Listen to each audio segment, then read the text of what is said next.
switch the format because seeing how it was bugging out on the computer was not good for me either. So, buenas, hello. This is round 2 of trying to fix the stream, of trying to live stream. My sad attempt of live streaming uh, when the computer's on the fritz. I had actually forgotten about that expression, on the fritz. It's been a long time since I used it, but buenas. Hello. So we're going to try this again because clearly the version that I tried using the computer with did not work. At least it did not work the way that I would have wanted it to work. So, buenas, we're back now. We're going to have to do it like this. Unfortunately, doing it like this also means that I can't show you the information the way that I wanted to. Like I was trying to explain on the stream that pretty much crashed. I wanted to show you the information, show you it, talk about it, have a little bit of a discussion. And since you could see the information, you could also analyze it yourself. But like I said, the computer, unfortunately, is not my ally today. Well, technically, it hasn't been my ally for a while, which is also why I've been trying to avoid live streaming on the computer using OBS, because it's just been a pain. Every time I try to use OBS, well, anytime that I try to do anything too demanding on the computer, on the laptop, it starts to freak out. Everything starts to lag. I don't know. It's just really terrible. Apparently, a friend of mine tells me it's because this laptop auto-updated itself to Windows 11, I think it was. It's either Windows 10 or Windows 11. I don't know. I don't do the updates. I just, when it tells you to shut down and it doesn't give you another choice, shut down and update, like, I have no choice but to let it do that. So if it updated to the newest Windows, then there wasn't much I could do about that. But yeah, so the laptop has been acting up, and he tells me it's because of that. The laptop has also been experiencing this issue with the fan. Sometimes it'll turn on, and the first thing it'll show up is if you keep operating the computer while the fan is damaged, it could cause permanent damage or permanent problems, something of the sort. Unfortunately, since I have to use it because I do some work on the computer, I can't just not use the laptop, but it is a problem. So yeah, that's the situation with the laptop. So yeah, today we're going to stream for about an hour and a half until around 7. We're going to talk about some news topics. Unfortunately, we'll just have to talk, and I won't be able to show them to you. Once the stream is over, though, I will add the links of everything that's happened, and I'll put it into the description of my of this video, of this, well, the VOD that is going to be produced. And yeah, then afterwards you can check it out yourself and see exactly what I was talking about. I know it's not the same as seeing it real time, but it's better than nothing. Hello, Easy Wanderer. Planned obsolescence. Nothing here was planned. I mean, well, this whole situation with the laptop wasn't planned.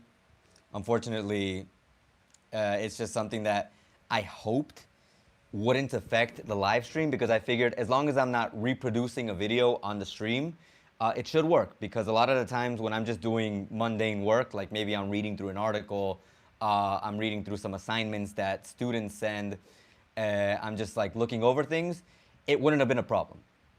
But it ended up being a problem now, because apparently if you're projecting your image as kind of a video, I guess, the laptop just decides, hey, let's freak out. But it's okay. It's okay. We can either way, we can still talk about the news. There are some things that I wanted to cover. I actually took a lot of time into just writing down my thoughts, because sometimes I have thoughts and I can express the majority of them, but sometimes I forget some of the things that I want to say. So everything is written down that I want to say. And we have a lot of things to talk about today. So yeah. So Wanderers here. WSD Child. Hello, I've been following you for a while. I am a Peace Corps as a I am in Peace Corps as an English teacher. We should talk sometime. I'd like to know more about your experience teaching here and some tips. Oh, for sure. You let me know, send me a message, or we can, or an email more than anything, because I don't, I don't always reply to messages on Instagram, and in the same way, I don't always reply to emails. You can send me a message on both. Either way, I can't give you my number unless where I know you in person and we've done direct contact. But through email and through Instagram, I have no problem replying to messages as long as I have the time. And if it's, especially if it's something urgent. So, Moon River, hello, hi. All right, I've already wasted a lot of your time. I do apologize. So we're gonna work with the first article that I wanted to talk about, the first thing, which was a situation with a bus crash that happened very close to home, to be honest. I wanted to look at the article on Facebook because that was where I originally found it. But whenever I try to translate it, it freaks out and tries to make me log into Facebook, and I'm like, no, I don't want to log into Facebook on the computer. So let's see if it'll let me read through it. Right now, it's not freaking out. Maybe it was just freaking out because of the whole internet access thing. But yeah, there was a tragedy in Manabi. 2 resident doctors of the H. Alcivar Hospital died in a traffic accident. It was terrible. It was something that, like I said, it hit a little bit closer to home than a lot of other things that typically happen. We talk about news sometimes that happens in different parts of Ecuador. And in this case, it actually happened very close. Some people that I knew actually knew these, some people that I know actually knew these doctors. I didn't have the honor of knowing them. As always, I highly respect medical professionals because they do a job that saves lives. I also say that, well, every job has its function and every job has an important purpose. As a teacher, more than anything, we always argue that without us, doctors wouldn't exist because we teach the kids that eventually turn into doctors. But such is the case. Ryan, hello. What's going on? Good to see you here. So yeah, may the doctors rest in peace, of course. I initially heard about this story about, and I'll tell you why it's relevant in a second, to why we're talking about it today, because it's just, well, it's not just a bus crash, but maybe you might think, oh, but it's not big news. Well, to me, it kind of is. So I heard about this through people that I know. They had been mentioning it, posting their grievances. They've been, rest in peace and everything. And I was wondering what the situation was about. So I read about it. And it was a situation with a bus accident. And the main thing that I wanted to mention was related to that. If you watched my recent video, my most recent one, which has already been 2 months, I'll tell you more about why I haven't been posting videos. But there is a new one coming out at the latest, I want to say next week. But the last video that I posted was about the, being careful, being cautious, my recommendations for safety here in Ecuador, my safety guide in Ecuador. And one of the things that I mentioned was traveling by bus.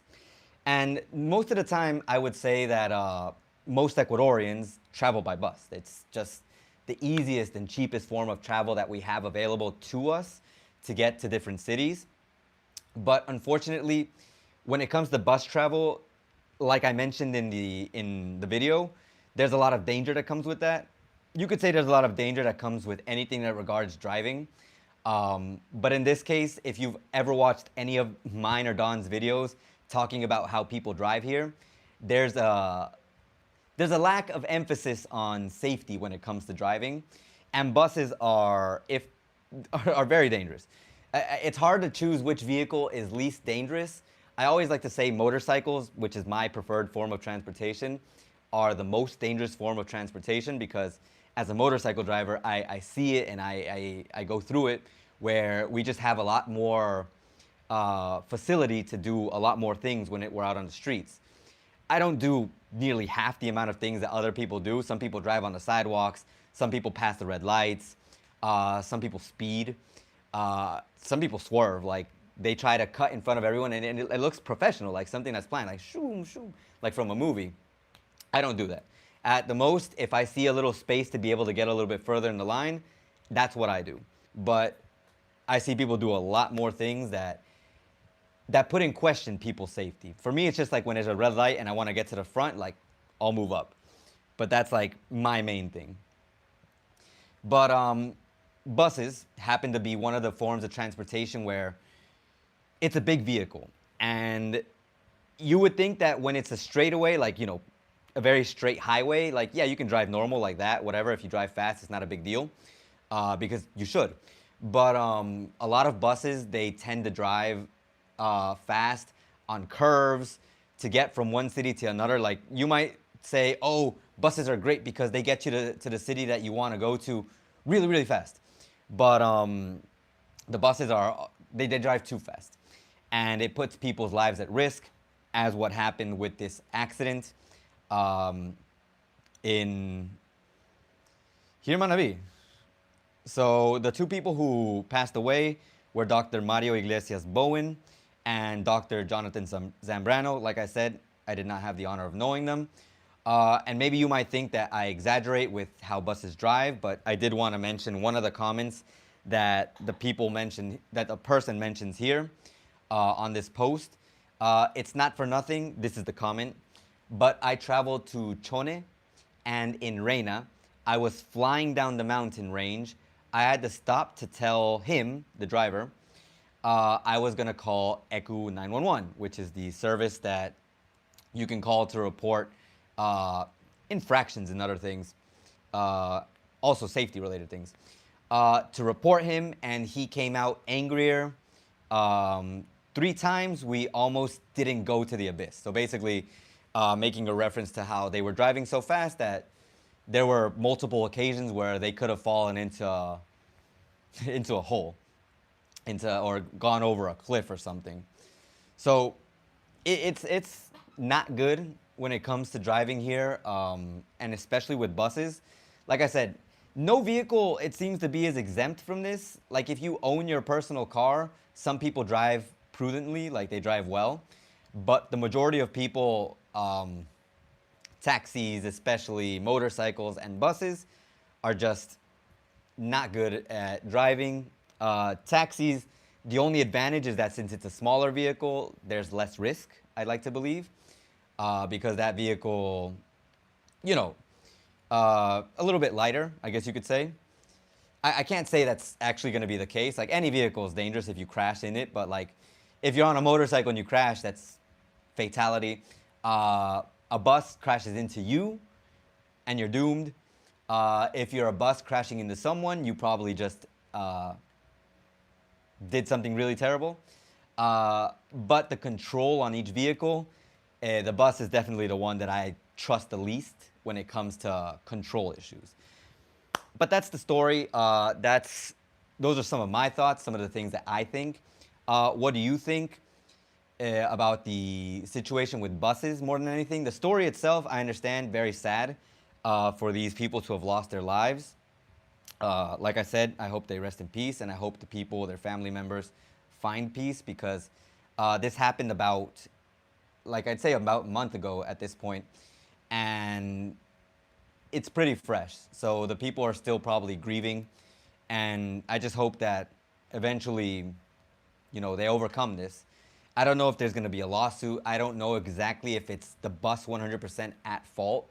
You could say that maybe there was a hole, and at that point, the fault isn't of the bus, it's of the street that's not well paved, could have holes, who knows. Visibility, sometimes there are some highways, some streets that don't have lights, though I don't think this was at night. So yeah, any thoughts that you have, let me know in the chat, and we'll read them out and we'll talk about it. I saw that Moon River said, can you do a video on the enrollment and education system? I've done videos on education before, but I'll see if I can do something on the enrollment and education system. I'm guessing you mean enrollment schools, high schools, elementary schools. WSSD, okay, I'm in Ecuador as well. Cool. Like I said, send me a message. We can talk. Okay, so let's go on to the next story. So this was the story that I had on the other stream that died. I actually had this. Yes, both. Okay. Gotcha, Moon. So this was actually the story that I had on the screen previously, which was about the situation with the IESS and the layoffs in the IESS. Ooh, scary layoffs. So the story, the title, translated to English, is IESS will eliminate 193 positions. Each public servant employee with appointment is nombramiento, if I'm right, if I'm correct. It's basically tenure. Will receive up to $57,800. So what I can tell you from what I understand, and this is just my understanding of the situation externally. We can read the article, of course, but first externally, some thoughts. There have been many complaints about how the treatment is poor when it comes to service at the IESS. I know a lot of people who come from outside the country have this expectation that people are super kind and they treat you super well. And yes, that does tend to be the case outside of certain business scenarios, and of course, when you're a foreigner. But for people getting service at the IESS, it does seem to happen a lot that when you go and you get treated there at the IESS, one, sometimes the people, they treat you bad. Not bad, like, oh, they insult you or anything, but they kind of look at you like, did you have to come here now? Like, I have to attend you. I have to give you service. So they look at you with that kind of disposition, which, you know, as a consumer, as a customer, as a patient in a hospital, like, you don't expect that to be the treatment that you receive. That's on the more personal sense, like the way that you interact. But there's also the situation with appointments. Anyone who's been through a situation with the IESS knows that sometimes you get an appointment in a week, maybe a month, but a lot of people go through situations where they don't get appointments until maybe a year. And that's actually something that has happened inside the family. If I haven't talked about it before, maybe I'll talk about it at another point. I need to ask for permission first. But yeah, someone in our family took way too long to get attended, and that ended in something not good.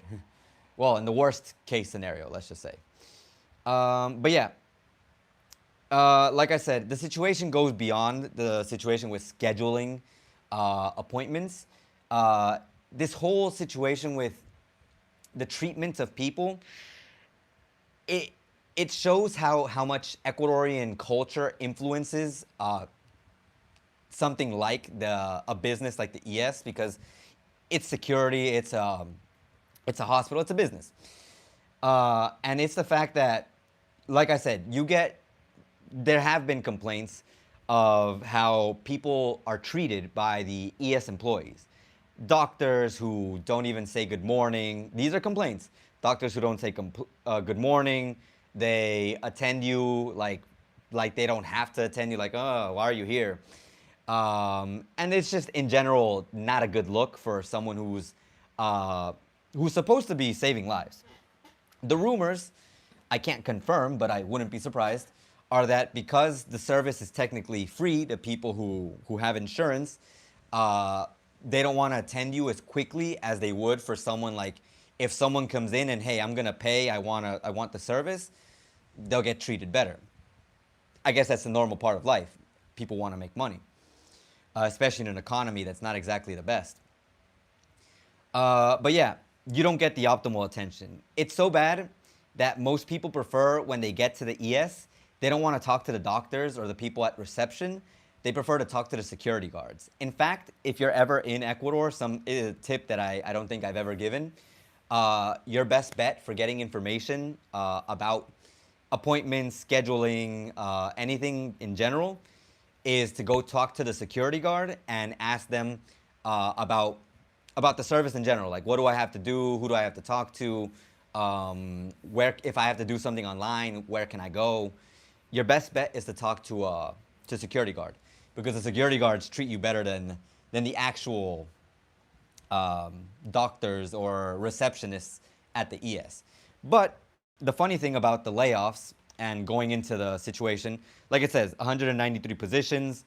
I can't say it's 193 specifically, because I don't know, because there's also this situation with fusion of ministries, which we'll talk about later. But the people who were laid off supposedly were the people who have had complaints about them given. And the funny thing is, during the process of these layoffs, of these people getting removed, fired, if you want, if you will, I say layoff because it's not like, oh, you're fired, but they're getting rid of these people.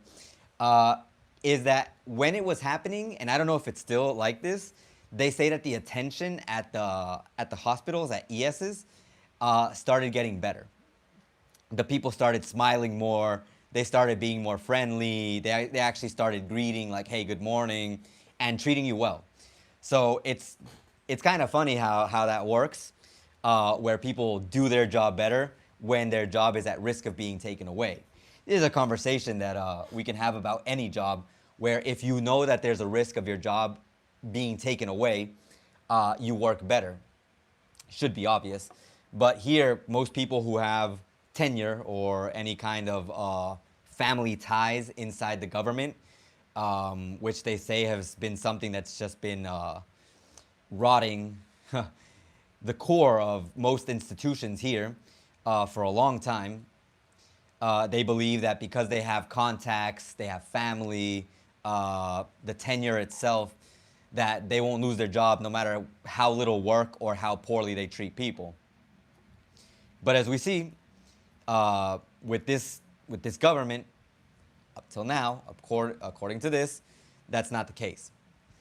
So I think personally, it's not a terrible thing to lay off people who really aren't doing their job or who don't deserve it in the first place, or who are behaving poorly, especially if this is something that's been going on for a long time, because this isn't just something that's happened now.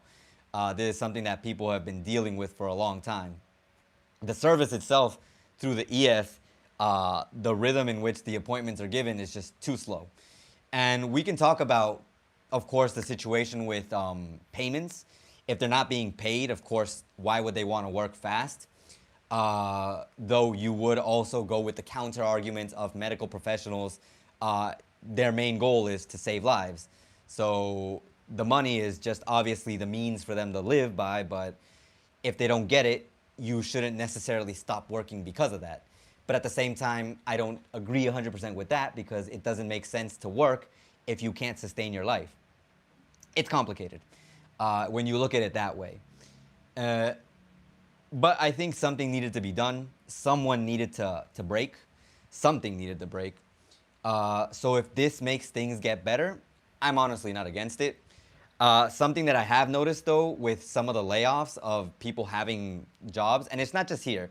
This goes into conjunction with the next topic, which is the situation with the fusion of certain ministries. So let me open up that article now. So there's a fusion going on with certain ministries.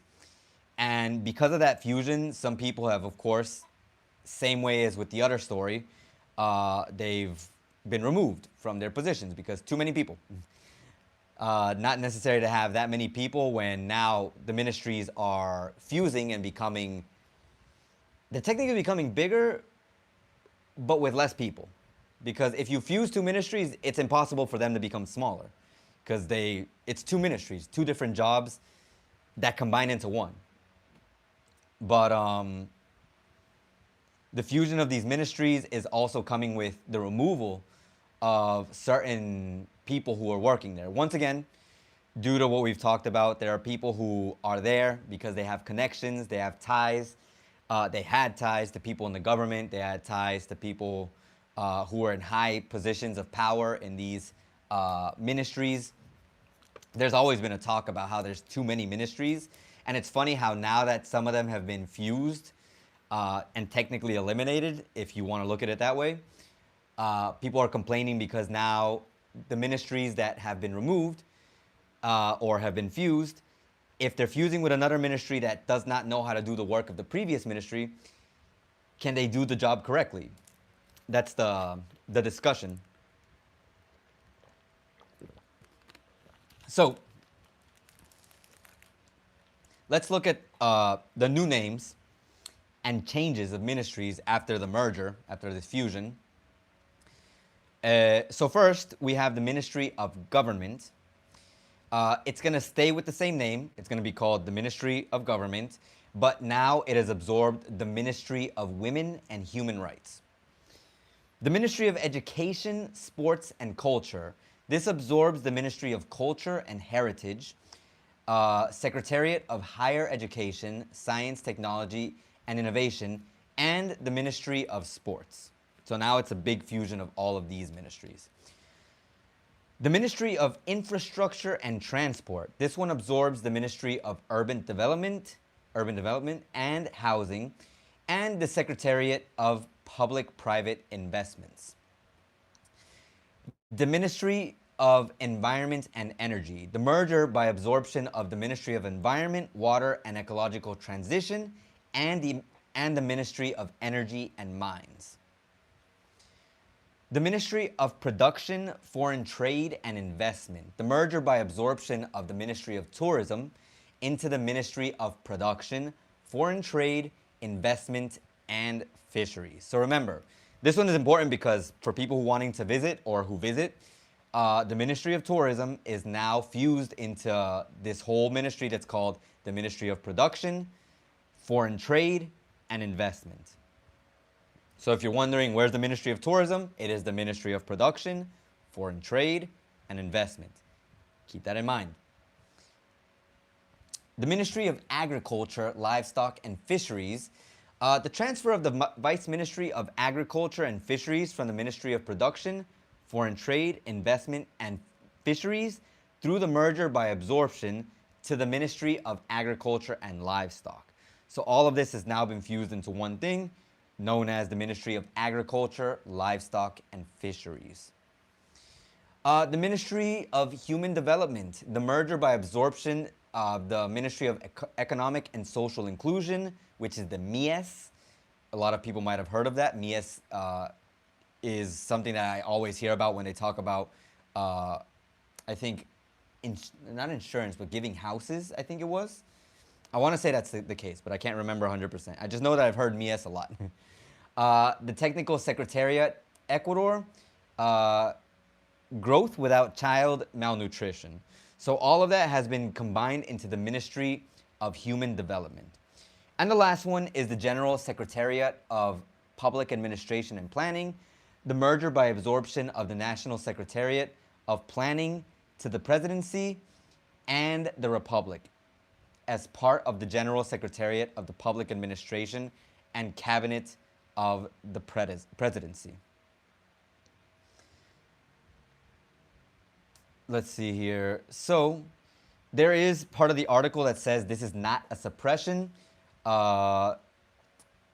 Gelibert, which is Cynthia Gelibert, a Secretary of Public Administration, pointed out that Ecuadorians deserve a country where public services are for them, where procedures do not take forever, and the response is more agile. Like I said in the previous article, the previous situation with the IESS, a lot of procedures take more time than necessary. I honestly can't confirm if we're not going to be able to know until this passes some time if the merger is going to make it faster, since the people now might feel more pressured to work better. But like I said before, also, something needed to be done, something needed to change, because the situation has gone on for far too long where few things are done and there's no explanation for why they're done at the rate that they're done in. So the situation with the fusion, other thoughts that I had, is based on like also a conversation that I had with a friend.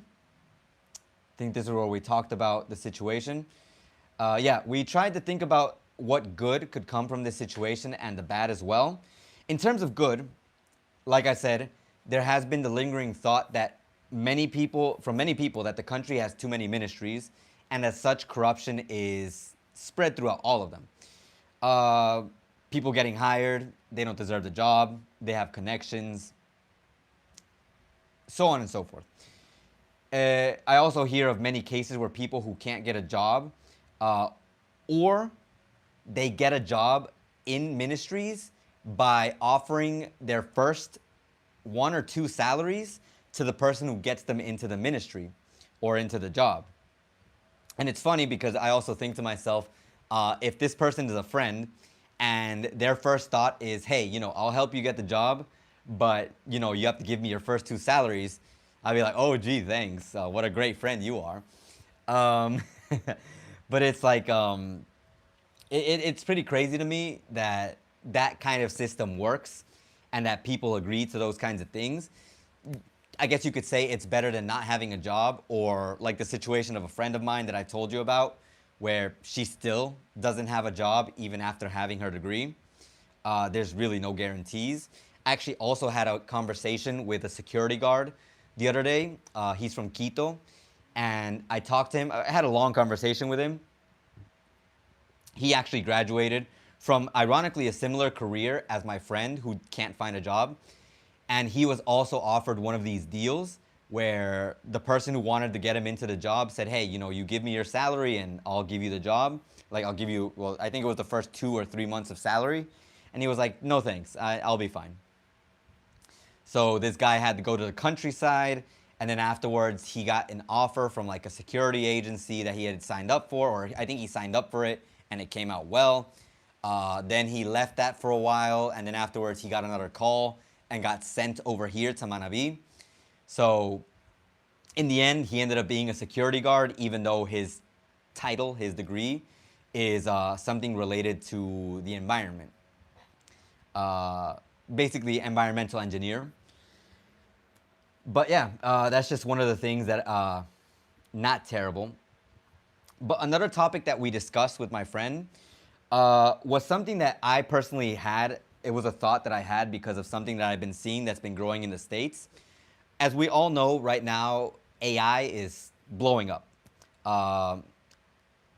Artificial intelligence is something that is being used for everything.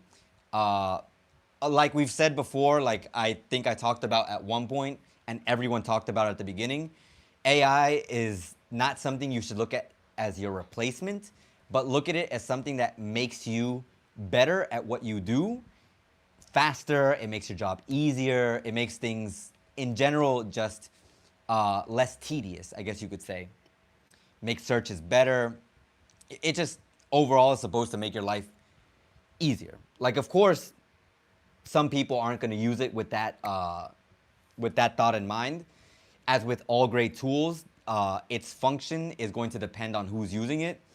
A car can be a murder machine, like it can also be a form of transportation. So, you don't get rid of cars to solve the problem. You just know you have to teach people how to use them correctly. Same thing with AI. So recently I've heard a lot of situations about how AI is actually being used more to get rid of entry-level positions. Things that you could do very easily, but you would get into a job first doing those jobs in order to after you do that for a year or two or a few years, then you get a promotion, you start doing something more difficult once you've learned through the process. So yeah, but those entry-level positions are being gotten rid of because AI can take care of it, or people who have knowledge with AI can now do those entry-level positions without it being a detriment or without it hindering their normal jobs. Of course, there is some AI that is literally just taking over entry-level positions, from what I understand. I've seen it more in the world of gaming. But it's still not to the point where it can easily replace someone. AI still gets a lot of things wrong, and it's not 100% guaranteed to work and be something useful for everyone. But I was thinking, because that's something that's happening outside of the country, maybe now they're trying to implement it here, where we don't need all these ministries. We don't need all these people working because we have AI that can easily take over these positions. If there are people who know how to manage AI well, they can do these jobs and we won't need to hire so many people, which saves the government a lot of money. It unfortunately puts a lot of people out of work as well, and I'm not going to say that's not a downside, because at the end of the day, people need work, and the more jobs you eliminate by using AI, the worse it is for people who already have a hard time living.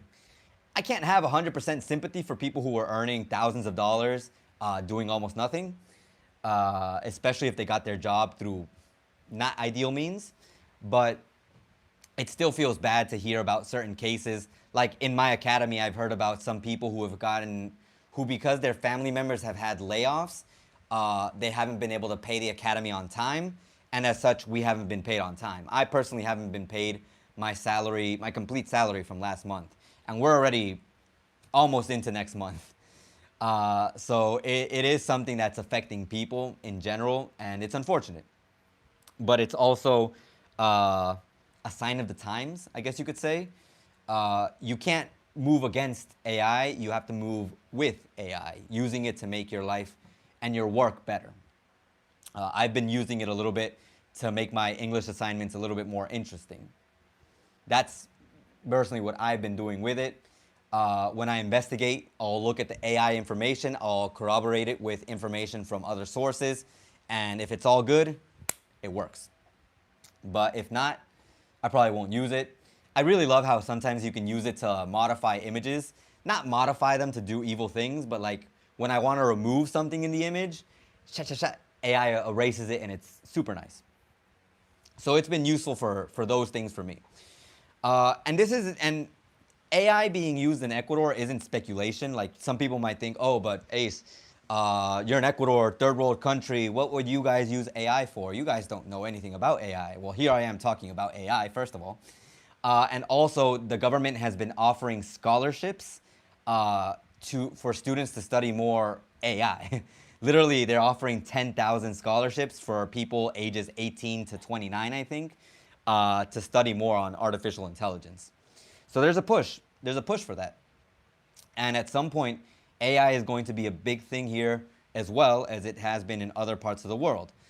One funny thing about AI, little bit off topic, but I was talking about this with my coworker over at the academy, the secretary.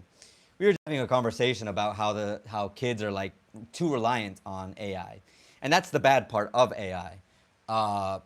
Basically, there's a lack of effort. You type into AI, make an essay, blah blah blah blah blah. It makes the essay. Kids copy and paste, and they turn that in. And to me, that's really dumb, because as a teacher, I guess maybe I shouldn't look at it in the same lens as a teacher, but like you can tell when something is copy and pasted through AI. But even among kids, like I feel like they share things where they're like, that's AI, and they're telling each other that's AI. It's obvious it's AI because it's using vocabulary they don't know anything about.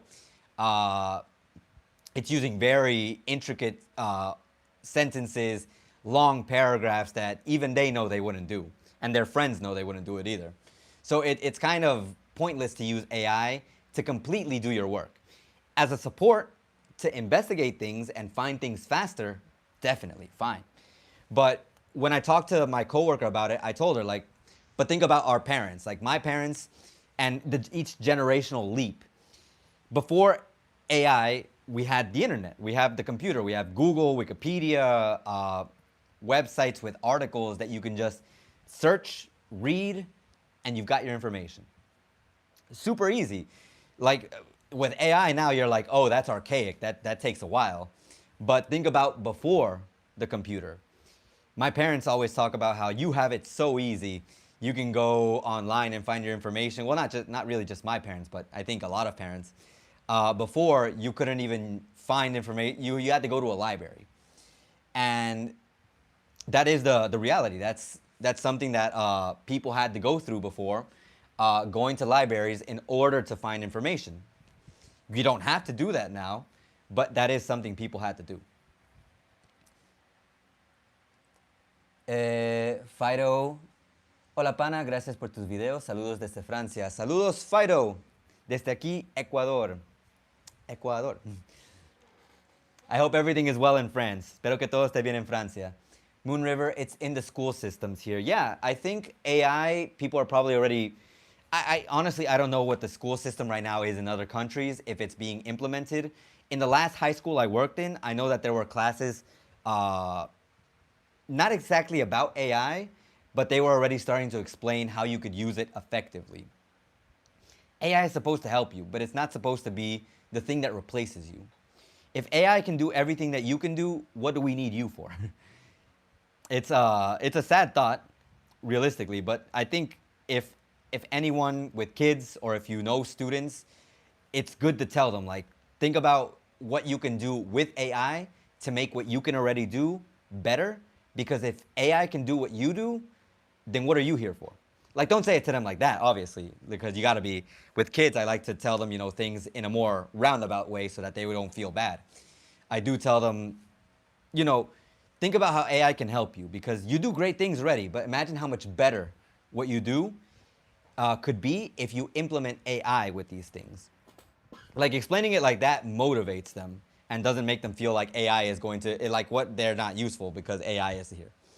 Everyone has a skill, everyone has talent, everyone can do things. I'm an English teacher, and in theory, everything that you need that I could teach you is online. But I'm the guide. I'm the person who can give you the process. I can correct you real time. I can make sure that you know the actual things that are said in real life. We can do things that, unfortunately, AI is not going to be able to do with you. Maybe it will at some point, but I like to believe that I'm very useful because I have a personality that's not artificial. Okay, so moving on from the article from the Fusions, if you have any thoughts about AI, like Moon River said, it's in school systems. Honestly, I don't know how they're applying it in other parts of the world. Hopefully they're using it to, like I said, promote children's growth using AI. I would really love to see how some kids make art. Maybe like they use AI to make like a structure of art, and then they make art better than the structure that AI made to show that it's like even better. Or maybe they can use it to help them write a story, give them ideas, and then they expand on that with their own creativity. I'm really concerned about students losing creativity, because I have heard students tell me, when I tell them, hey, invent a story, and they're like, I don't know what to write, I'm not creative. I'm like, we're all creative. We can all do things that, well, maybe some people have different forms of creativity, but like, even just your life, the things that you do on a day-by-day basis are so different from other people's lives that that in and of itself is already a form of creativity. Like, even me going out to buy bread can be a story, because it's not the same bread that you buy in your country. It's not the same interaction you would have with a bread maker where you're from. And who knows, maybe I can implement my own storytelling techniques to make it more interesting. Just some thoughts. When it comes to creativity and how you want to be creative, there's so many ways to implement different things to make things, a little bit more interesting. Anyways, moving on, I want to go into a more positive story, because I feel like the first few stories were a bit negative. Layoffs, the bus crash, fusion of ministries, making it smaller. But now, the next story that I wanted to talk about is that anime, as you might know if you've been watching my channel, if you've been watching my live streams, if you follow me on Instagram, because I recently did a cosplay of Luffy, Monkey D. Luffy from One Piece. Amazing cosplay. And the pictures, my goodness, divine. I love that cosplay. It's not an intricate one, it's not complicated, but I'm a big fan of Luffy, as you can see in the back. So me doing that cosplay was just super fun, and I posted the pictures on Instagram. I also posted the pictures for my members through my members post in Buy Me a Coffee and here on YouTube. By the way, members, I haven't heard you say anything, so I don't think you're here, but if you ever watch this on the replay, Thank you for your support. It means a lot. It helps a lot. It makes things so much easier because right now, as members know, and I don't remember if I told anyone else, I think I did in my last few live streams, but I'm not working in the morning as a teacher right now. I'm only working in the afternoons as a teacher, giving classes at the academy I work at. I do also give private classes, and I have been, and that's why last month and the month before, I've been super busy with private classes, more than I expected, and I feel like I brought that into life because I needed work. But when you help me, when you support the channel, it makes it easier for me to concentrate on videos because I don't have to think about, oh, how am I gonna make ends meet? There's something that I really need or really want. So, you know, it helps me out a lot. So thank you, members. Thank you, everyone who donates, who supports, super chats, super thanks, anything. I appreciate it a ton. Hello, Don. Was in La Carolina earlier. Great area. I'm glad that you enjoyed it. I hope that it stays well. Always, like I say, avoid going out at night. During the afternoon, during the mornings, during the day. Those times are great. So, you know, always good. Lisa! Hi, Ace. Yes, members here. I hope you and your family have been well. For the most part, we're alive. As you can see, I'm here. There was a few weeks during this time that I've been on my video hiatus where I did not make videos because I just couldn't speak also.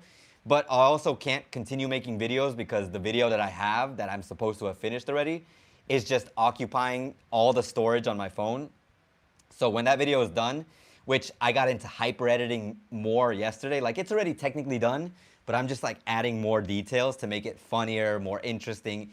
It's a great video. It's another, I'll give spoilers about that later if you remind me. But yeah, I'm good. There's something that I want to tell everyone about Dad later. That's going to be really fun. He's okay right now. My mom recently had a little tooth crisis. That was an unexpected expense, but we're covering it to the best of our abilities, but she's okay. And my brother, really well. He's working his butt off, and I'm really proud of him. As members know, because I made a whole post pretty much glazing my brother. He's doing great. I'm proud, and I'm happy that he's getting ahead in life. Everything takes time, but he's waited, he's been patient, he's worked, and now he's doing well. So yeah, going back into the story that I wanted to talk about, I'll definitely have to find the information, the details for this live stream later because I want you guys to watch this later. There's an anime, the first Ecuadorian anime created in Quechua. So if you don't know Quechua, one of the traditional languages here in Ecuador, you can say it's kind of archaic because if we had to look at the population of Ecuador, like realistically, any city you go to, the majority of people are going to speak to you in Spanish. This is kind of funny because I saw a post on Reddit like a month ago at this point, and someone was saying that they posted a picture of soap, I think it was, and they said something along the lines of, I can't understand this. I only know a little bit of Spanish, and this is in Ecuadorian. It's in Ecuadorian, as in Ecuadorian language. And apparently, I think it was soap that their parents brought them, and they were like, why did they bring me soap? Is there something special about it? I don't know if that was the post or if it was a separate one, but I think it was the same one. But basically, everyone in the comments of that Reddit post was like, oh, too bad you can't speak Ecuadorian. He he he. And some people obviously saying, dude, Spanish and Ecuadorian are the same thing. Because yeah, they're the same thing. Though technically, if you wanted to go into the roots, like I said, Quechua is the ancient language here. The more native one, just not the most spoken one.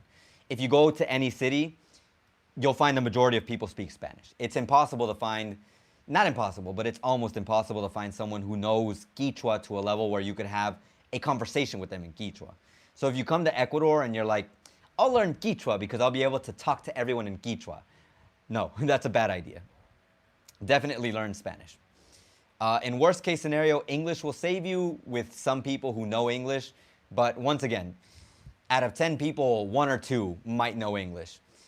3 or 4 might, well, 2 more might know English, but only like to say hi, to tell you where the bathroom is, and that's it. So don't come here with English. But anyways, going off topic again. I digress. Anime. First Ecuadorian anime created in Quechua. It is by the studio, the Yay Animation Collective. You can watch, I don't know if it's the first full episode, but it is the first 9 minutes of one of the episodes, I think, that you can watch on the social media page of this studio. So definitely check it out. If you're not a fan of anime, but you want to support Ecuador and Ecuadorian creativity, watch this. If you like anime, then watch it because you like anime. The anime is called IESS, if I remember correctly. IESS. Hold up. Let me post that in the live. Hold up. Let me see. Video. Let me post the name. Allá somos. Like I said, definitely check it out. If not just to support Ecuadorian creativity. I have to watch it still. I don't know if it's got more than 2 episodes, but definitely if it only has 2 episodes, I kind of want to wait till it has more episodes. But if not, well, you know, I'll watch the 2 episodes and see how that goes. I'm just going to enjoy it because it's anime. But if it's interesting, I'll enjoy it more. So yeah, not much else I want to say about that. What are your thoughts about an Ecuadorian anime? Especially one that's in Quechua. Hopefully they have it subtitled in Spanish at least, because I normally watch my anime subtitled English, dubbed Japanese. I like watching it in the original language. But yeah, let me know your thoughts in the chat, please. Also, if all of this has been interesting to you, this live stream, please make sure to leave a like, share it with someone who you want to know about some Ecuador news. I do have to give an update about that later, because I am a forgetful, what would be a good name for a person who's forgetful? Forgetful Felix.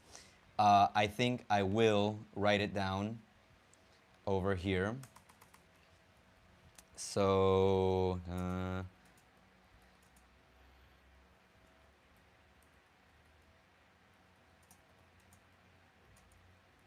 okay, those are the 2 things I want to talk about later. Okay, so now let's continue with the next story. So, I think it was 2 live streams ago, if not maybe 3. I don't think it was the last one, but let's just say it was around 2 live streams ago. We did have a little bit of a conversation about how buying things that are more expensive is better than buying things that are cheap but break easily. There's this kind of messed up mentality where people want everything to be super cheap because it's cheap and you can afford it. And yeah, I mean, for some things it makes sense, especially economically. If you're just not in a position to be able to buy expensive things, then you obviously go for the cheaper options. But there's a certain joy and a certain satisfaction that you have in buying something that's higher quality. Of course, some things that are bad quality could be expensive, but that's why you have to investigate. But buying good things, good quality, that are more expensive is important because they last you longer, they're better in general, and in theory they could save you money, because if you're buying one shirt that costs you $5 and it breaks in a month, but you buy one shirt that costs you $20 but it lasts you a year, then which one are you saving more on? If that one shirt lasted you a month and it died in that month, you'd have to buy a new shirt every month, and in 12 months, what's 5 times 12? That's 60. 60 in comparison to 20. $20 for a shirt that lasts you a year is definitely much better.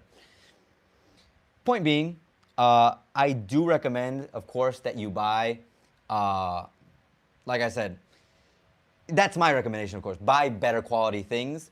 It's okay. But there's that argument that, buy cheaper things. Anyway, you're free to do what you want with your money because it's always better to feel happy with the choices that you make monetarily. Now, what I wanted to talk about was the situation with the 4x4. Maybe some people have heard about it. Maybe some people haven't. Let me write down 4x4 because I know you're going to be like, 4x4? What do you mean? Literally, 4 times 4, but not as a math equation, but 4 times 4. But that's just the name of the service of, not the service, but the way, la modalidad, the option that you have to bring things to Ecuador, to have things sent to you from another country to Ecuador. Okay, so the 4x4, let me explain it. I wrote down a description, my words, not ChatGPT. Some of them I got from a source that I found, but majority of my words. This is something that if you like to buy things, this is something that you definitely took advantage of. If you're here, if you weren't, past tense, you'll understand why. The 4x4, the original service, was where you could buy items online as long as they were no larger than 4 kilograms in weight. That means 8.5 pounds approximately. And they had to cost a maximum of $400. So every time you bought one thing online, you could buy that one thing as long as it was lower than 8 pounds, 8.5 pounds, and as long as it didn't cost more than 400. Ideally, you never want to risk it by buying something at 400. You would buy something maybe at maximum $350. Okay, so those were the rules of the 4x4. Now, the products that can be purchased with this rule, with this category, are items such as clothing, shoes, clothing and shoes, household items, tablets, electronic games, laptops, vitamins, and etc. As long as they all fulfill the role of being 4 kilos or less and $400 or less. Those two things fulfilled, you could buy whatever you want. Now, one thing that it is important to mention, though, is that there are some things, well, first, you can't buy an overabundance of things. Like, let's just assume that the item that I'm buying or that I order is vitamins. I use vitamins as an example because I did recently purchase some magnesium, but I did that through something else that I'll mention later. But let's just assume you buy vitamins, and you buy 20 containers of vitamins. You can't do that because the service itself, once it starts looking like you're buying items for commercial use, they don't allow you to buy it, and you actually get fined something separate. I don't know if the thing that I'm not sure about is if they still let the items come through, but they charge you a big amount for bringing those things, or if they don't let it go through, they only let you get like 1 or 2 of them, and they fine you for trying to buy a whole bunch of things, which would be terrible because basically you did all that for nothing. So the items, so that is one of the, what do you call it? One of the rules that you have to follow in order to buy things. Anything that is in those categories, and you can't buy the same thing repetitively. Another thing that is not rumor, but it's not like part of the rules officially, is the fact that you can't buy, for example, Apple products, from what I understand, are not allowed to be bought even if they fulfill the 4x4. So basically, I think people would want to buy AirPods Pro, things like that, but they couldn't because there's something against the Apple products. I don't know if it's because there's a perception of the Apple products, but I know it was complicated with that. And cell phones sometimes were complicated as well, even if they were under the 4x4 in general. You can test it, but I don't recommend it. Okay, so there's also items that you strictly can't import. such as cash, jewelry, weapons. I don't think that needs to be explained. Animals. I don't think that needs to be explained. Ivory, and used spare parts. Those items are not allowed to be imported through the 4x4. Now, the thing is, the reason why I was talking about all of this in past tense is because the 4x4 was recently modified. About, I want to say at this point, maybe a few months. I can't remember if it was 3 or more, but recently it was modified to the point where anything that you order, even if it follows the 4x4 structure, aside from the payment that you have to give for the items that you bought, you have to pay $20 to customs. This was apparently implemented. The most obvious reason for everyone is because people who sell items here natively, nationally, their sales started going down because people wouldn't buy from them, they would buy online, which, duh, if you don't sell the item I'm looking for, why would I buy it here? Why would I go to buy it where you're selling things that don't interest me? But people didn't like that, and they complained, and apparently the government took notice. Not just that, but then the more official reasoning from the government is that the amount of sales of the amount of imports of items through this service went up monetarily from like 100 million in 2020 to like 500 million in 2024. So it's clearly very a lot of money is leaving the country. So the government, you know, hey, why don't you spend that over here? We're gonna charge you $20 if you want to buy these things, if you want to pay. Well, anyways, something that I do want to highlight about this service and about the $20 that you're charged, in case you're in Ecuador or in case you come to Ecuador, you live here, and you want to buy something online, and you're like, okay, I can pay the $20. Because some people don't find that as a big deal. $20 to get a $300 item is like whatever for some people. For some people, I think it's a lot, but it also, I guess, depends on the thing you're buying. It's a lot, but it's not a lot. Once again, depends on the thing you're buying. And especially if over here you get it more expensive. If the same item that costs you $300 and you pay $20 extra costs you $600 here, then $20 more isn't a big deal. Anyways, one thing that you have to understand, and this is the tricky part of the 4x4, the $20 fee that they charge you, is if you order an abundance of items that fulfill the 4x4, they're 8.5 pounds or less, they're $400 or less, you order them, suppose on something like Amazon. Sometimes Amazon is kind of special, where they'll send you things at different rates, at different timings. So, for example, maybe 3 of the items you ordered, they'll send you tomorrow. And one of the items, for some reason, because it's in a different store, a different warehouse, a different part of the country, will take an extra day. So they'll send it on Sunday. Because those 2 items are being sent separately, this new 4x4 that charges you the $20 could, and most likely will, charge you $20 twice, because it's 2 separate packages that are arriving in your name. Even though you could say, oh, I did it all part of the same order, if they arrive separately, then it counts as 2 separate orders. So be very cautious with that. Definitely try to use like invoices. The invoice, if it says that all the items are in one, then it should count as one purchase. But just to be safe, if any of your items, when you're ordering something online and it's going to be sent to you to Ecuador, make sure that it's separated. Like, make sure, not that it's separated. Make sure that if it is separated, just don't buy the item that's going to take an extra day. That item, I don't know, buy it some other time when you have more orders, or just don't buy it at all.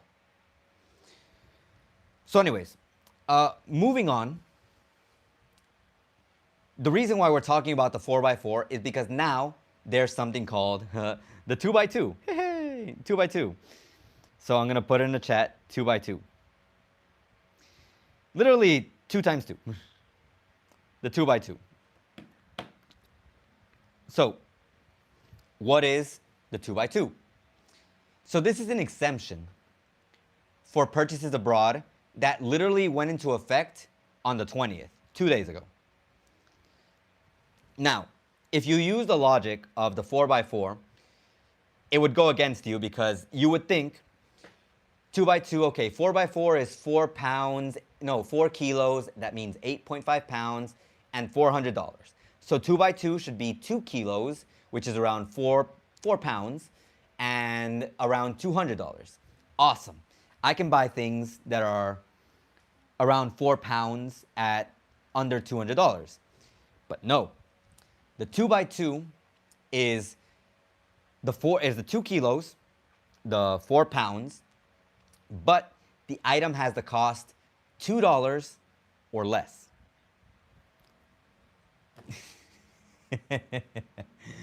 Ah, man. Wow. So, for any logical, reasonable person, what would you buy online that costs you $2 or less, under 4 pounds, that you would desperately need, that you can't find here already? Like, what comes to mind when you think of that? Like, I've been trying to think about it. Like, with my friend, we literally came up with a joke like paper clips. Like, I think you can find paper clips here too, but like, literally, what else are you gonna buy online that is $2 and under 4 pounds? It makes no sense with this service because, at least in my opinion, if you're buying something online, it's because it's really hard to get here and it's probably already expensive here, which means in other countries or online, it's also going to be expensive as well. Maybe not as expensive as it is here, but expensive. So it's not useful for most people. Like, maybe if you have some kind of service where you have to send papers or documents or something, and the 4x4 was becoming a pain because you couldn't send papers or documents because it was costing you $20 to send a paper. So maybe in that case, it was like pointless. Well, in that case, that would help you. The 2x2 would be useful. But for everyone else, like what exactly are you buying that is worth $2 or less that weighs under 4 pounds? I don't know. Anyways, my workaround for this situation, just use the 4x4, buy a lot of things, maybe talk to someone and agree, hey, I'll do the order so it's all under my name, but we'll pay for the 4x4 together. So let's just assume I have an item I want, you have an item you want, another person has an item they want, and we have one more person that has an item they want. We each make sure that our item is not over 2 pounds, and obviously fulfills the rest of the 4x4, and we each pay $5 for the 4x4. So it's just $5 you're paying. Not a big deal. You can do it like that, or alternatively, what I've been doing recently, and that's how I got the magnesium supplement that I talked about, is I bought through a friend who does a courier service. I ask him for the item. He charges me $8 per pound, and he brings it over. And honestly, I prefer to pay $8 over $20. So yeah, that's been my workaround, and for most people, I think that's a good workaround if you want to get something. Not necessarily for my friend. You can find courier services in most cities. Try to see who's doing courier services. You can also use the official companies that do courier services. But remember, they tack on a fee for the service, and they charge you the $20 from this fee that the customs charges you. So yeah, I don't know. What do you think about the 4x4, the 2x2? Have you ever ordered something online, and did they charge you the $20 and you were like, what? And you didn't know what that was? Well, that's the 4x4. I think on Amazon, I don't remember, but I heard someone say that on Amazon, they're already putting in the 4x4, the $20. So it's like whatever your order is, they already add the $20 to it. I haven't directly ordered from Amazon, but if they say that's the case, I'd have to check it out. Okay, And let's go to the last story, the last news story.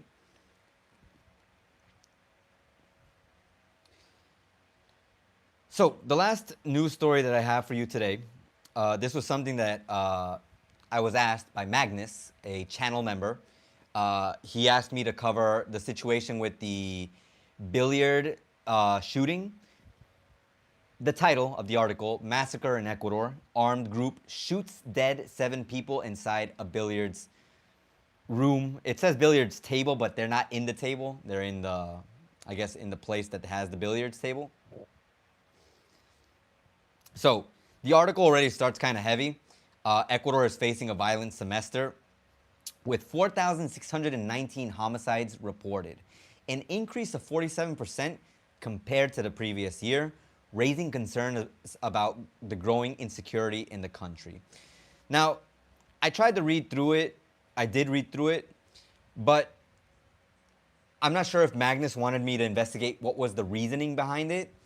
They don't give information about the reasoning. It just says where it happened. In the early hours of Sunday, August 17th, 7 people were killed inside a billiards area, table, room, in the tropical province of Santo Domingo de los Achilas in Ecuador. The country's national police reported. The event, which occurred at night, adds to a series of armed attacks that hit the country in the midst of a security crisis. The authorities confirmed that the bodies had gunshot wounds and that specialized units are working on the investigations to determine the causes and those responsible for the attack. A video was released on social networks showing several hooded men dressed in black arriving at the scene with long weapons, which shows the planning of the event. So I looked through it, and like I said, it doesn't explain why they did it, like what was the purpose behind the attack. It does talk about, the rise in crime, the history of how things have been happening.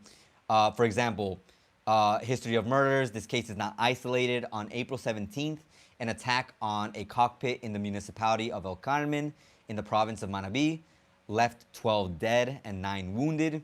The same month, 5 people were killed and 5 others were injured in Manta, also in Manabí. On April 26th, an armed attack on a nightclub in the province of El Oro left 5 dead. And honestly, I could go on and we could find instances of attacks all over the country. There's so many different attacks that it's sometimes better not to perceive in the news or in more open news, or to not hear about, because it just gives you that wrong perception of what the situation of crime in Ecuador is about.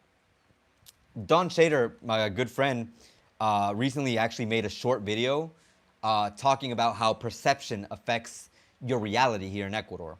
Sometimes the expectation that you have for things to be super safe gets completely trampled when you hear something like this. Like if I tell you there was an attack in a billiard room where you would think, oh, why are people being attacked in a place where you're supposed to go to have fun? Like you might think Ecuador is unsafe. But this isn't an everyday occurrence. There might be everyday criminal occurrences, but it's not always gonna happen in your area. It's not gonna happen to you. And it goes into the thought that of something that I mentioned in, I think it was in my safety video, my safety tips. Like, if you're not involved in crime, you're probably not gonna have something happen to you. Drugs, the gangs, if you're not involved in those things, nothing's gonna happen to you. The one unfortunate thing that I will say is that if you're perceived to be a person that has high amounts of money, most of the time we're talking about well-known people, business owners that have a good reputation, like a high standing, certain places that just have a lot of attention, then yes, you do have the possibility of coming into contact with extortionists.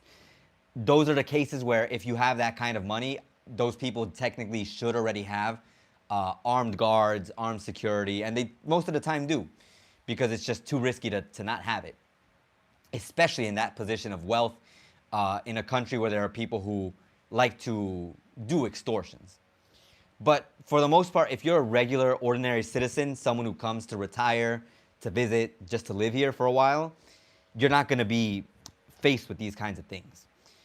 And the argument of like, oh, my country, this doesn't happen, or this is safe over here because we don't have these kinds of attacks. You have to remember, I have the article of the New York shooting, where there was a person who walked into a building, an NFL building, and shot up the building. Not specifically the whole building, but they went in with an AR rifle, like an assault rifle. Like, you don't see people walking around with those over here, not in normal cities. But in the States, it's pretty normal to see someone walking around with a gun. I've seen videos on that. And I find that to be more crazy than for someone being attacked in a billiard room, who was probably a person who owed these gangs money because of drugs, because they loaned money, they borrowed money. To me, that seems more normal. It's not okay. I'm not saying, hey, I condone the crime. No, not at all. But to me, it's more normal to see that happen for those reasons. And it seems kind of absurd to me to have to fear in the States that there's a guy literally walking with a gun in front of me who might have a psychological issue in his brain, and he sees you. He doesn't like you because of your ethnicity. He doesn't like you because he thinks your beliefs are different. He had a bad day, and he shoots you. That can happen because shootings happen in the States. Shootings, school shootings, shootings in buildings, apparently. So really, and you're not going to tell me, oh, the States is dangerous because of that. It's not. Because realistically, how many times have you been in a situation of those? Like where you came face to face with someone who wanted to shoot you? Probably less than you can count with the fingers on your hands. So, yes, it is unsafer this year, apparently, than it was last year, from what I can see. But the unsafety comes from, or is targeted towards people who are involved with criminal activity already. When I do my should you visit Ecuador in 2026 video, I'll probably mention something similar. But it's like, if you're not involved in bad things, realistically, visiting is not going to be a big deal. It's not going to be a problem. You should be fine. But yeah, that's what I have to say about the issue. I don't know if you have any thoughts. Let me know not in the comments, in the chat, what you think. But yeah, that is the bulk news that I wanted to talk about. Now I want to go into some of the extra things that I had mentioned throughout the video that I wanted to talk about. The first of all being in regards to this news live stream. Today was kind of a bust because I wanted to show you the information, but I didn't have, the computer's just not working well. I need to get it fixed. I actually wish I had a faster computer, but those are expensive. But I need to get a computer fixed. If I could buy a new one, I'd probably buy a new one. But yeah, this news session, news live stream, is going to be I think it's called bi-weekly. We're going to do it every other week. So basically, this week was our first session. It was supposed to start next week. Channel members know that I was planning on starting it last week. But unfortunately, due to some circumstances, we had to change the date. I say we because this is something that I'm going to do with my good buddy, Don Shader. As long as he's not busy. Like this week, he was busy. But hopefully from here to 2 weeks, maybe the next live stream, news live stream would be on the 5th of September. Hopefully he's not busy then. If for some reason he can't join me on these streams, then I'll do them by myself. It's okay. We'll still be able to converse about this, and maybe I do have the idea that it would be fun to have guests on stream as well. I'll have to look into that. But yeah, so this will be a other week kind of stream where we'll be talking about news that I can't cover in normal videos because it's just, I don't have the speed, I don't have the team, I can't do this every week where someone could help me get the information, summarize it, script it, and we talk about it. I have to look this up. I have to see what's most relevant, what I think is most interesting, and I present that to you. There might be a lot of news that I haven't covered. I actually forgot to mention about the food competition that a popular streamer, Ibai, is doing. It's a world food competition, a breakfast food competition, if I remember correctly. And I'm just hoping that the food that represents Ecuador is encebollado. If it's ceviche, okay, but I prefer encebollado. Amazing, amazing breakfast. If not, we still have bolón, tigrillo, pan de almidón. We have so many breakfast dishes that it's hard to say which one would be the best. To me, it's encebollado, but I just hope that it goes well for us. My concern, which was one that a friend pointed out, is that Ecuador is not that big a country. So if it's just based on inhabitants, like Ecuadorians voting for Ecuador because it's Ecuador, then we're going to lose if we face a bigger country than us. But yeah, that was another news article that I forgot to mention. But yeah, we're going to do this every other week. If something happens and I can't do it, of course, I will let everyone know. But have your calendars open every other week. We will be doing a news live stream. The other thing that I wanted to mention was about my dad's trip, because Lisa did ask how my family, well, she asked how my family was, hoping everything was good. My family's good, and my dad actually recently went on a trip to his home village, home city, hometown, his hometown, and he recorded and took some pictures of things. So we'll probably be making a video on all of that. I think I'm gonna make it a members video first, and it will be a members video until maybe next year, and then I'll post it for everyone. So if you're not a member and you wanna watch that video when it comes out, definitely become a member. If you just wanna support me, become a member, or any support helps, I appreciate it. You don't have to, you can wait till it comes out. But if you wanna have the privilege of watching it first, definitely become a member to the channel. On Buy Me a Coffee also works. But yeah, my dad recorded a video. He took pictures. If anything, I'll be posting the videos before the pictures before the video, so you guys can check that out. He had a great time. But yeah, I want to make that a really big video. I think he's gonna be the one talking, and if he's not the one talking, I'll basically just be using his words in English. So I'm just going to translate what he said about his experience and just say it all in English while showing you his experience. But yeah, that is the plan for that video. I don't want to spoil too much of next week's video. I mean, I can't let it go any longer than next week. Honestly, it's been too long since I posted a video. But like members know, I had this kind of like crash these last few months. One of the things was my voice. I was sick for like 3 weeks.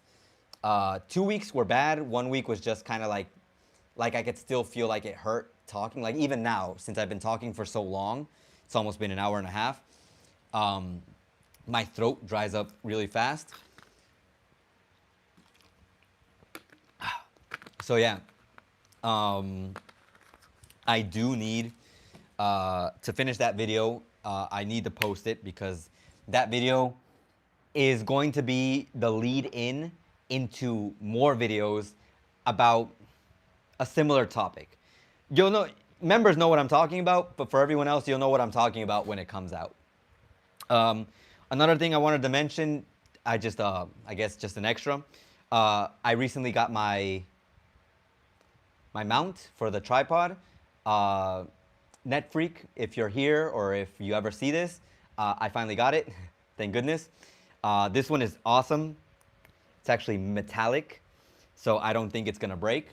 And the ironic thing about this, and another reason why I wanted to mention it, is that my tripod, the one that I've been using since I started using a mount and my content creation, which is almost like 4 years ago, 3 or 4 years ago when I bought this one.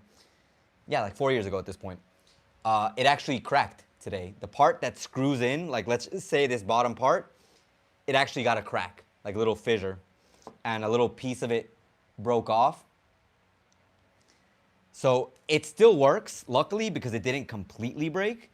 But now, I don't think I'm going to be able to use it for anything that requires movement, because if it requires movement, that bottom piece is just going to fall off. Because I can see, like, if I try to move it, like, it wiggles now. Because I can't completely screw it in, because it's got that crack, which almost basically leads to where it screws. On the other hand, this one is metallic. So this one's not going to crack. This one is perfect.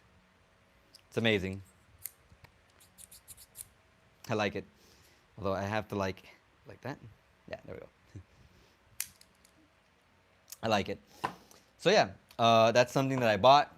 Like I mentioned, I also got, oh, by the way, if you're wondering what it is, it's this one, the Ulanzi ST27. For me, it works. I can't wait to use it. And I also have, like I said, I don't know if you're interested. I was gonna live stream while eating my special mix of eggs, my special mix that I make of meals. But today my dad made fajitas, his version of fajitas. So we just decided to make the hard-boiled eggs so I could eat that and eat the fajitas.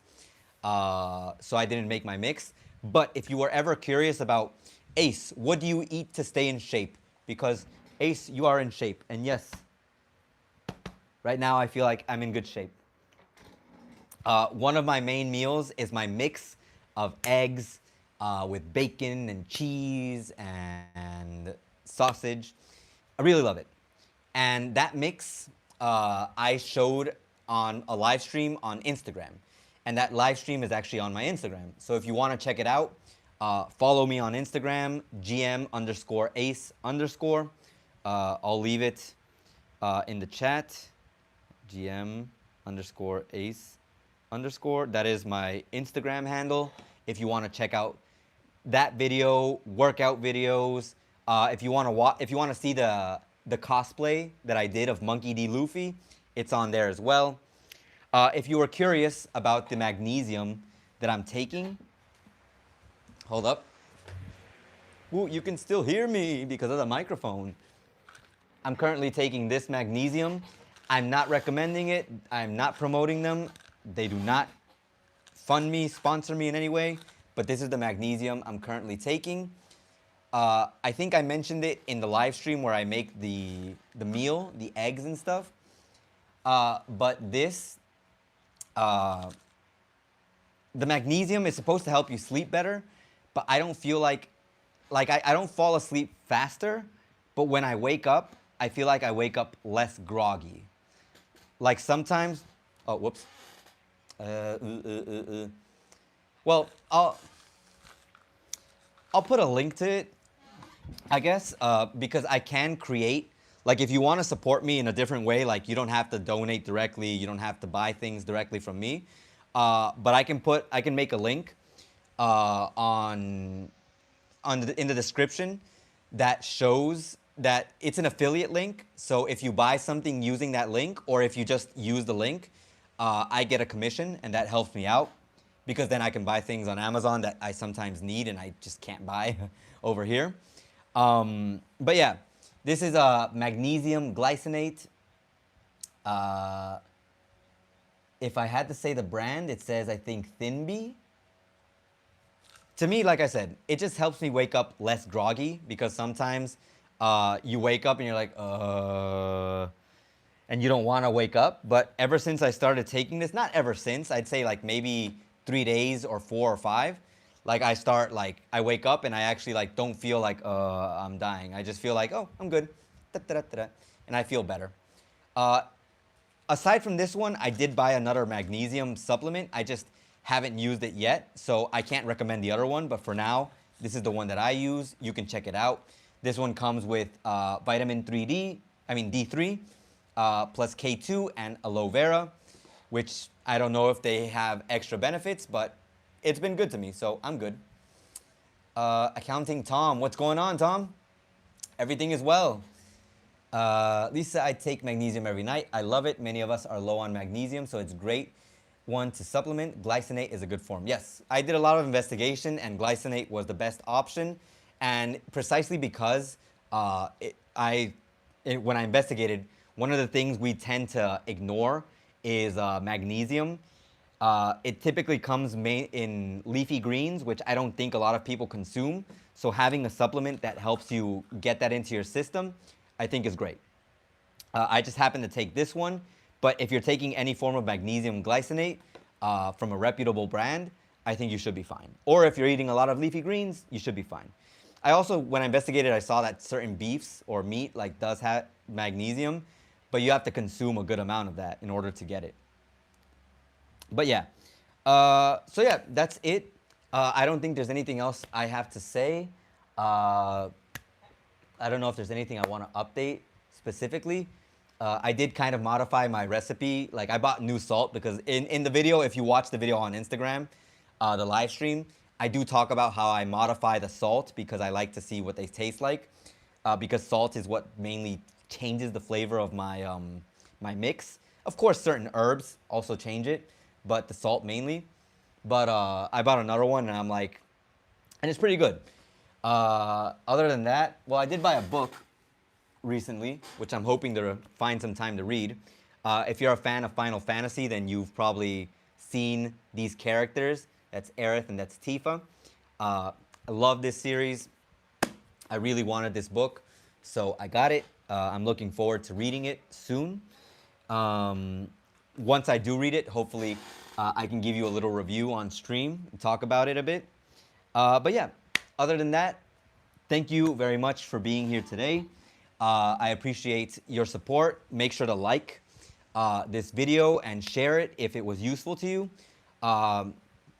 If you have any thoughts, comments, suggestions, if you want to let me know anything directly, specifically to me, send me an email, send me a message on Instagram. If I don't reply immediately, please understand. I do a lot of things sometimes, and I go on Instagram and I literally just post a photo and off, because once I start doom scrolling, it's a waste of time. I feel bad because I spent like, even if it's just 10 minutes, I'm like, I could have used those 10 minutes for something else. So I try not to spend too much time on there. But if you want to send me a message, please email a message, let me know. Channel members, again, thank you for your support. Everyone who supports the channel by watching or directly supporting through super chats, donations, it's really appreciated. One final thing, hold up, let me see if I can find the link. It was called, hold up.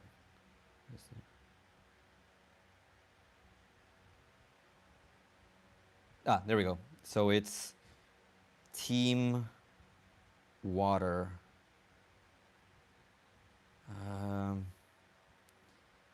I'm going to send you a link. This has absolutely zero to do with me, but I'm going to send a link in the chat. This is a cause. It's run by Mr. Beast. If you're not a fan of Mr. Beast, at least check it out just to understand what it's about. It's called Team Water, and it's basically a donation to try to raise $40 million to give to 2 million people, to give 2 million people water, clean water, for decades. So every dollar gives one person clean water for a year. And Mr. Beast has been doing this, I think, for less than a week. And he's already raised $32,850,864. Super admirable. And if you can support this cause, like, it's not for me. I'm not taking any of this. I've sent you the link to Team Water so that it doesn't go through me. Send it to him, send it to the organization, and support this movement because I think it's great. I think it's amazing. It's definitely something worth doing. And honestly, everything that Mr. Beast typically does is amazing in terms of helping people in the world. I wish I could do a fraction of what he does. But someday I feel like I'll be able to do something, so I can't wait till that day comes. So yeah, once again, thank you for joining the stream. If you have any questions, once again, send me a message, email, Instagram. I'll reply as soon as I can. Have an excellent rest of your night, your day, if you're anywhere else. Thank you for being here. Moon, good night. Easy Wanderer, good night. Take care. Thank you for being here. Tom, take it easy. Lisa, take care. Dawn, if you're still here, take it easy. Ryan, and WSD, everyone, take care. Have an excellent rest of your night. And as always, ace out. Buenas noches. Pasen bien. That means have a nice time.